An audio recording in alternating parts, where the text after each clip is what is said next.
Welcome back to part number 4 of my 1/32 Trumpeter Mig-29SMT build.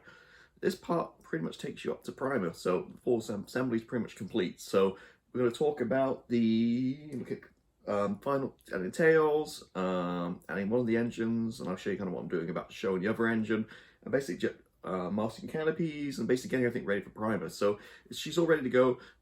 This is just the main fuselage component. There's still a ton of plastic in the box. Things like fuel tanks, weapons, pylons, landing gear, like a tow bar, ladder, you name it. There's tons of stuff. But first we want to concentrate and get the main actual fuselage painted and primed and all that kind of stuff, and all this other stuff will just be added on at the end. So let me kind of switch my camera down and kind of show you where we're at. So here she is, barely fitting the screen on the camera, but there you go. So you see it's pretty much fully assembled, main fuselage part anyway. Let me just take this guy off so I don't lose it or break it, and take these guys out. These are just loose fit, they'll be painted and added separately. These kind of anti-static discharges or aerials, wherever they are, I already managed to break one off. I fully expect to probably break all of these and have to add them on at the end.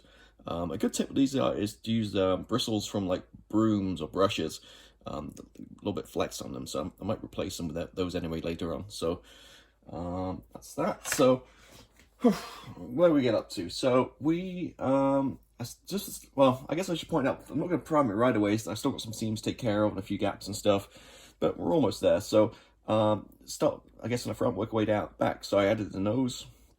The nose came in a pretty cool nose weight glue in the kit, which I weighed, and it's about 32 grams, so it's quite heavy.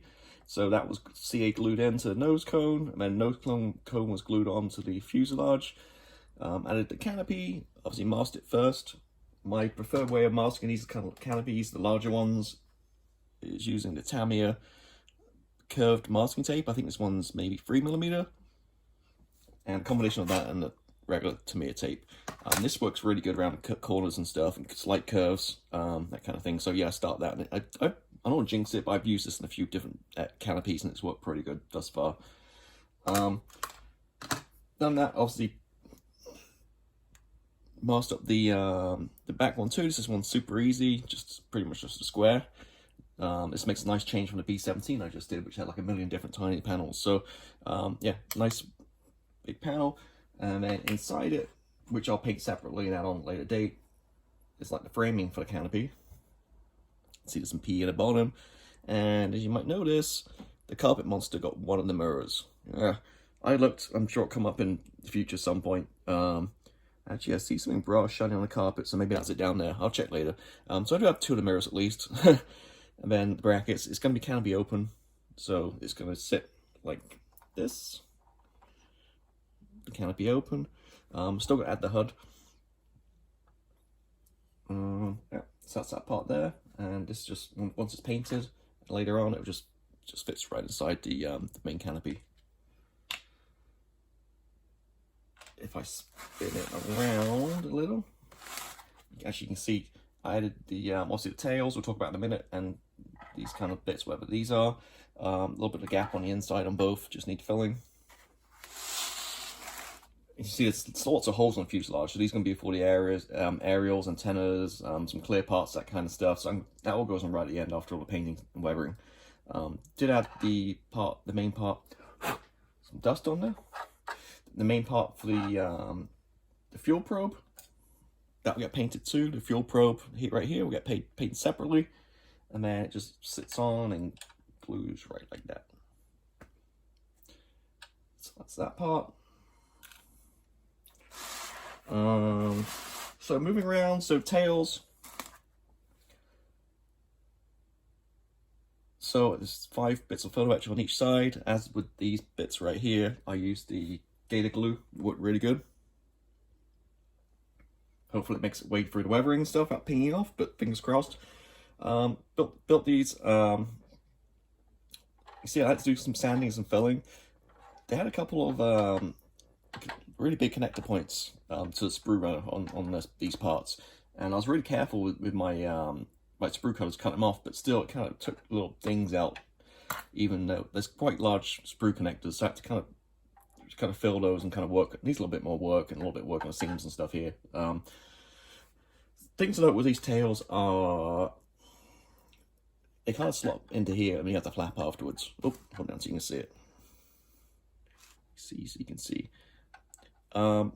As I mentioned several times on this kit, this part is slightly too big to fit. So you actually need to sand about 0.5 millimeter off the back right here, off the tail part, and a little bit off the front, and then it fits in perfectly. Without that little bit of sanding, it just won't fit or bow, and you have all kinds of problems. So just amazing, just a couple swipes of sanding stick right back here on the end of this part. It just fits perfectly on both sides. What else? It's getting heavy to hold now. So I think, as you mentioned in my previous videos, I want one engine exposed. So the other engine, I painted the end of it.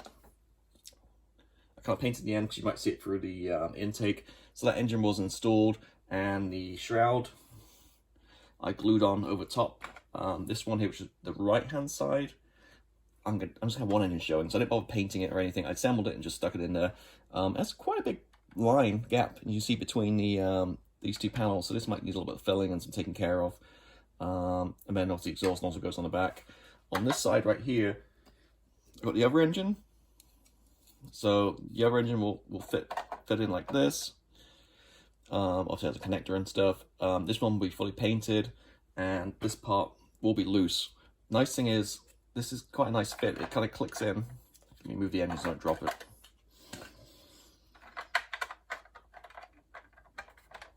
So it kind of clicks in, and you can move it around. It doesn't fall off, so you can have that loose. So I'm gonna have it loose. Don't need to glue it or anything, obviously, and actually off. Just take it off, and then it's gonna expose the engine like that. So turn her up the right way again. So what it means, as this is the left side engine, this part here is going to be exposed, and the bottom, you're not going to see the top, you're not really going to see the side. So I'm just going to detail this up a little bit. Some of these little wires and stuff, I'll show you in a later video. I might get some lead wire and just wire it up a little bit more, make it more pronounced, a little bit more detail, because you're going to see this section, and then it will be painted up and installed. I'll paint the bay up first and paint the whole jet, and then at the end, like when I add the gear and stuff, I can add this in the very end, like that. And then when it's on the ground, you'll see the really cool engine from the outside, like that.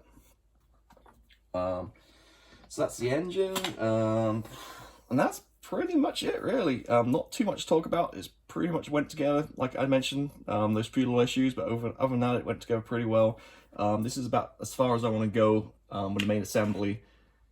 I'll attach the canopy down with a little bit of white glue, just so it doesn't fall off. And then a couple of days' time, once I've got the seams and stuff taken care of to my liking, I'll get it primed and then start paint. So paint is a really unusual kind of color. These kind of gray greens. It called out as completely wrong. It's like ghost grays and navy, US Navy stuff. I took a little sample. It's nothing like it. So I tried a couple of mixes. I think various, like Tamiya X20 and 19, and a couple of mixes and stuff, and get kind of close-ish, but I kind of splurged a little bit. I didn't really, other than the seat and the pitot tube, I didn't put any aftermarket on this. It's out of the box. So I actually went ahead and ordered the MRP set, especially for those 3 color camber colors, the gray greens. So I have the exact perfect colors for the camo pattern. So I think it was like something like, I think it was MRP 284, 287, and 288, I think, for the gray scheme, the gray green. There's more of a green scheme too, they do colors for. I think the best paints for these, what I've read online, actually the ACAN paints from Russia, but they're acrylic, which I kind of prefer lacquer paints, and they're also kind of hard to get hold of, and have to wait quite a while to get them from Russia and that kind of stuff. So I'm just going to go with MRP. They're in stock here in the US, and I'll have them in a couple of days' time. And I have the right pre-shades to match this. I've done all the work on this, and a lot of work to go ahead, so I want to get it done right. So I bought those free MRP paints. The only problem is those colors are so obscure. I'm probably not using anything other than an SMT MiG. So it's just like a one-use thing. But again, this aircraft's pretty big, so who knows? One jar might pretty much fill the whole aircraft. But we'll see when it gets to the painting stage. So that's pretty much it. The only other thing to notice is, if you notice the canopy here, it kind of goes, I mean, you can see it goes back slightly. On the other side, I thought it was some flash, so I trimmed it off. Not a big issue. The canopy's going to be up, so you're not going to notice it. The canopy was down, you notice there'll be a slight gap on the other side. But hey-ho. Also glued the photo etch with super glue. There's like a photo etch frame that goes around here. glue that in as well. So yeah, so look, really happy how it's turning out, loving it, loving every minute of this build.